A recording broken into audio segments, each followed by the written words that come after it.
Hey everybody, it's Brian Foley. I'm a criminal defense lawyer here in Conroe, Texas, and I represent folks who have been accused of a crime either in Conroe, Houston, the Woodlands, that general area. Today we're going to be continuing our lecture series on the rule of evidence, or the rules of evidence. Today's rules are 106 and 107. We're going to cover them together because they're pretty similar.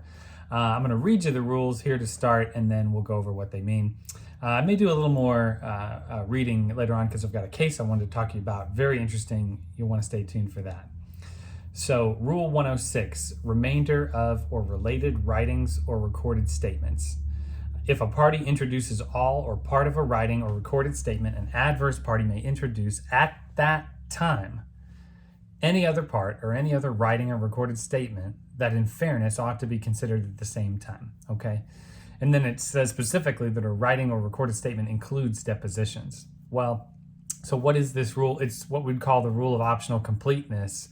Most lawyers call it that. That's technically Rule 107, so let's read that one. Rule 107, the rule of optional completeness.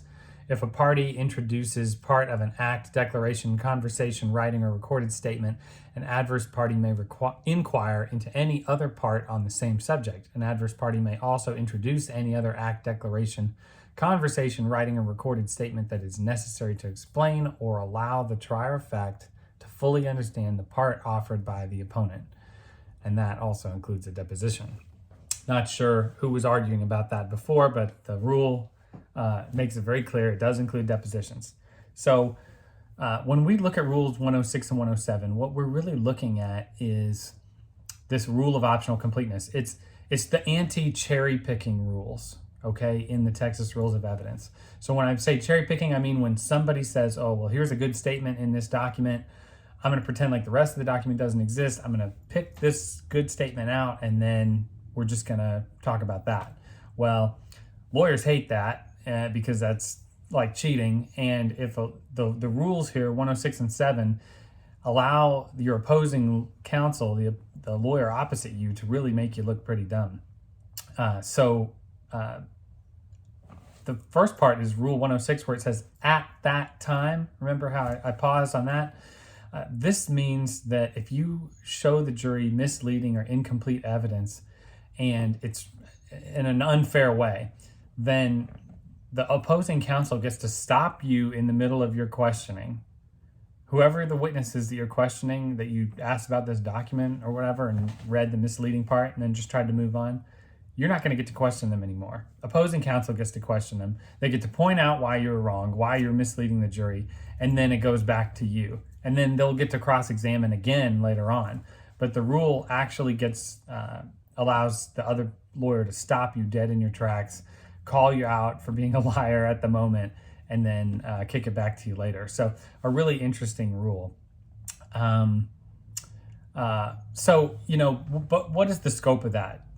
Can you admit, like, what if somebody reads a quote from the Bible? I know nobody's going to introduce the Bible in evidence, but like, what about a huge 200-page deposition?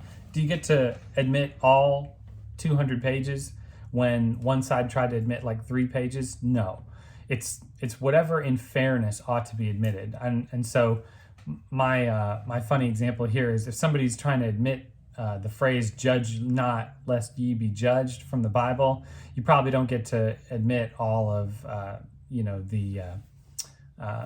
the rest of the Bible, right? But you would maybe get to quote John 7:24, "Judge not according to the appearance, but judge righteous judgment," right? So you can give something context, but you can't just drown people in the rest of a document when it doesn't really make sense. So let's talk about a case. Reese versus State, 772 Southwest 2nd, 198 220 out of Houston, the 14th District. In Reese versus State, the prosecutors offered a statement that the defendant said, here's the statement: "I did kill Mr. Smith," okay? But the full statement, unedited, was, "I want to say I do believe that I did not kill Mr. Smith." And the concurrence in this case, the judge wrote this: "Every rule of fundamental fairness and justice was violated, and the court did nothing to correct it. The alteration of the confession was the most outrageous abuse of prosecutorial power I have ever seen. I cannot be a party to finding such behavior acceptable. Can you believe that? I couldn't believe it when I read it. And worse than this was not just that the prosecutor did this, but the defense attorney in that case didn't even bother to offer the remainder of that statement to show that it was a lie, when he could have done it right then. So that is rules 106 and 107, the anti-cherry picking rules of optional completeness. Check them out, and you can check out the article on my blog, www.brianfoleylaw.com. I hope this has been helpful to you, and we'll see you next time. Remember, though, that these videos are for educational purposes only. If you need the help of a lawyer, you need to call one, okay? Don't just watch a video of mine and then try to go to court. You're going to get laughed at, okay? And I'm going to be the first one laughing.